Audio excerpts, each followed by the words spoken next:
बिस्मिल्लाहिर्रहमानिर्रहीम। अस्सलामुअलैकुम दोस्तों, कैसे हैं? उम्मीद करता हूँ कि आप सब खैरियत से होंगे। जो आज हम इंग्लिश में देखने वाले हैं, कुछ सीखने वाले हैं, वो है हमारे पंचुएशन मार्क्स। बहुत मज़े की चीज़ है, इसे समझना ज़रूरी है। मोस्टली लोग इसमें मिस्टेक कर रहे होते हैं।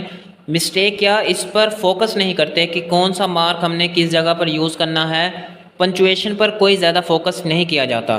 तो आज के इस लेक्चर में मैं शॉर्टली ब्रीफ करके आपको पंचुएशन मार्क के बारे में कुछ हल्का हल्का सा बताऊंगा। तो स्टार्ट करते हैं हम अपना ये लेक्चर। तो the first one, very first one, our punctuation mark is full stop. इसको दूसरा नाम पीरियड का भी कहा जाता है।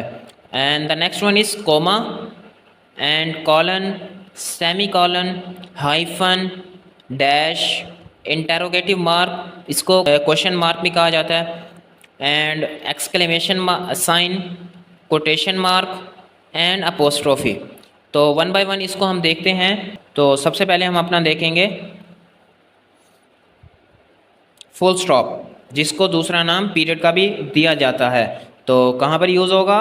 इन द लास्ट ऑफ सेंटेंस। जब भी हम अपना एक सेंटेंस लिखेंगे, उसके लास्ट में, उसके एंडिंग में ये फुल स्टॉप लगाना ज़रूरी है। जैसे कि ये नेम ही इंडिकेट कर रहा है कि जब हमारा एक सेंटेंस कंप्लीट हो जाए, स्टॉप हो जाए, तो वहाँ पर ये मार्क लगाएंगे। अच्छा, यहाँ पर दो एक्सेप्शंस हैं कि दो हम सेंटेंसेस को छोड़कर बाकी हर सेंटेंस के लास्ट में ये फुल स्टॉप लगाना नेसेसरी है। कौन कौन से ये दो हमारे सेंटेंसेस होंगे? The very first one is interrogative, सवालिया फिक्रे। इंटेरोगेटिव सेंटेंसेस को छोड़कर, जिसके लास्ट में इंटेरोगेटिव मार्क लगता है, इसको छोड़कर। And the next one is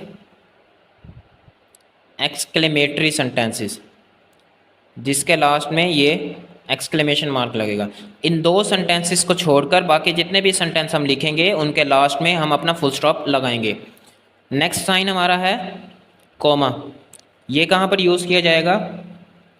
जब बहुत सी आइटम्स को हम एक सीरीज़ में डिस्क्राइब करेंगे। When items are described in series, जब हम बहुत सी आइटम्स को एक सीरीज़ में डिस्क्राइब कर रहे होंगे, तब हम ये कोमे का निशान लगाएंगे हर आइटम के बाद। लेट्स सपोज, मैं एग्जांपल यहाँ पे देना चाहूँगा एक, कि अगर मैं कहना चाहूँ कि मेरे पास पेन है, तो मैं पेन के बारे में बताना चाहूँ कि I have blue pen, yellow pen, black pen, etcetera. तो मैं हर एक आइटम जो मैं यहाँ पर डिस्क्राइब कर रहा हूँ, उसके बाद कोमे का निशान लगाना ज़रूरी है। जैसे मैं यहाँ पर एग्जांपल देना चाहूँ, आई हैव ब्लू, कोमा लगाऊंगा, रेड, फिर कोमा लगाऊंगा, येलो, इस तरह, फिर एंड लिखकर ब्लैक पेन। ठीक है, तो मैंने यहाँ पर कुछ आइटम्स को एक सीरीज़ में डिस्क्राइब किया, तो हर आइटम के बाद ये कोमा लगाना ज़रूरी है। The next one, our punctuation mark is colon. ये दो फुल स्टॉप्स कॉलम वाइज लगे हुए होंगे ऊपर नीचे, इसको नाम दिया जाता है कॉलन। ये कहाँ पर यूज़ किया जाएगा? जब भी हम इंग्लिश में दो डिपेंडेंट क्लॉजेस को बयान कर रहे होंगे, तो उनके बिटवीन, उनके दरमियान में हम ये कॉलन का मार्क लगाएंगे। मीन्स के दो ऐसी क्लॉजेस को बयान कर रहे होंगे जो एक दूसरे पर डिपेंड कर रही होंगी। एक सेंटेंस, एक क्लॉज दूसरी पर डिपेंड कर रही होगी, अपना मीनिंग क्लियर नहीं कर रही होगी बगैर दूसरे के बताए, तो उन दोनों क्लॉजेस के दरमियान में हम ये कॉलन का मार्क लगाना ज़रूरी है वहाँ पर। And the next one is our sign semicolon, full stop और नीचे कोमे का मार्क होता है, this is called semicolon. ये कहाँ पर यूज़ किया जाएगा? जब हम दो इंडिपेंडेंट क्लॉजेस को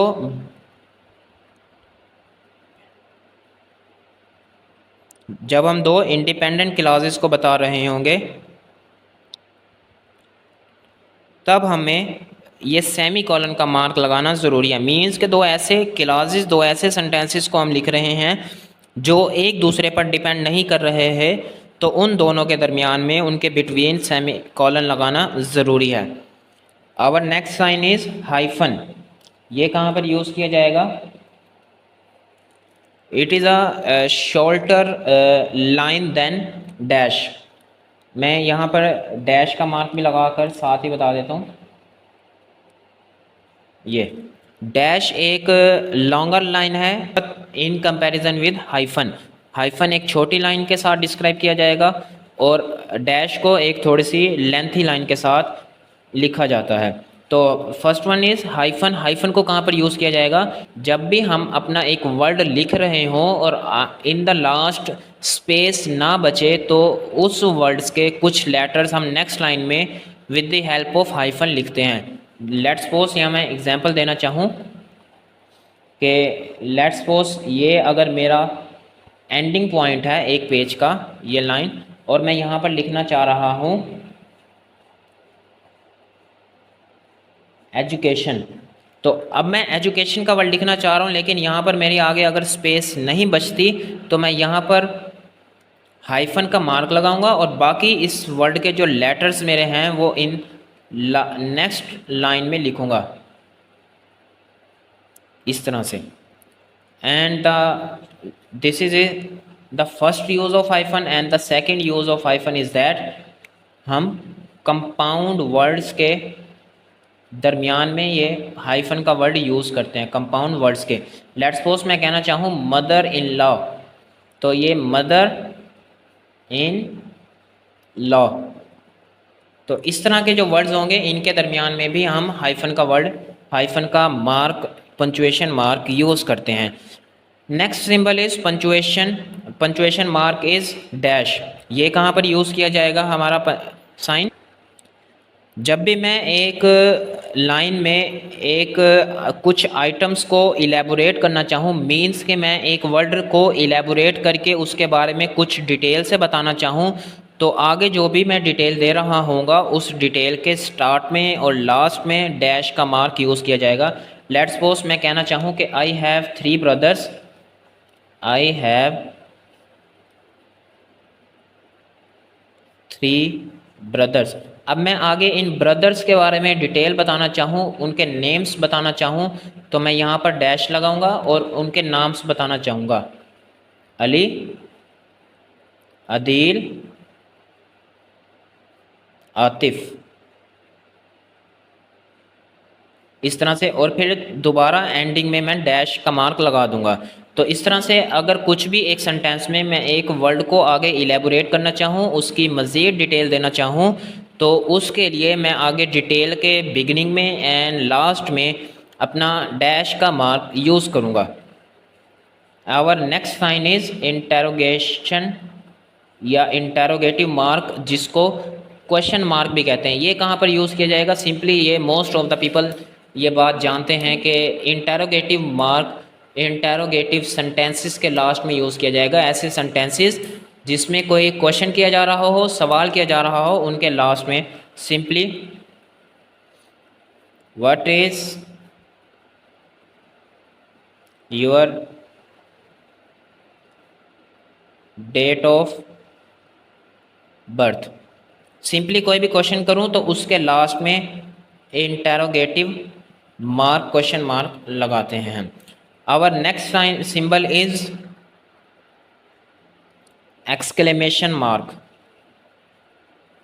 ये कहाँ पर यूज़ किया जाएगा? In the last of exclamatory sentences. जब भी हम ऐसे सेंटेंसेस जिसमें कोई स्ट्रॉन्ग फीलिंग्स को डिस्क्राइब किया जा रहा हो, उन सेंटेंसेस के लास्ट में हम एक्सक्लेमेटरी मार्क लगाते हैं। जैसे hurrah we won the match, तो यहाँ पर स्ट्रॉन्ग फीलिंग को बयान किया जा रहा है, तो वहाँ पर मैं एक्सक्लेमेशन मार्क यूज़ करना ज़रूरी है। Hurrah we won the game. इसी तरह our next punctuation mark is quotation mark. Inverted commas के साथ जिसको डिस्क्राइब किया जाता है, बयान किया जाता है। ये कहाँ पर यूज़ किया जाएगा? जब भी किसी के मुंह से निकले हुए सेम टू सेम वर्ड्स को हमने लिखना होगा तो उन सारे वर्ड्स को हम इन कोटेशन मार्क्स के अंदर लिखेंगे। लेट्स सपोज अगर मैं कहना चाहूँ द कायद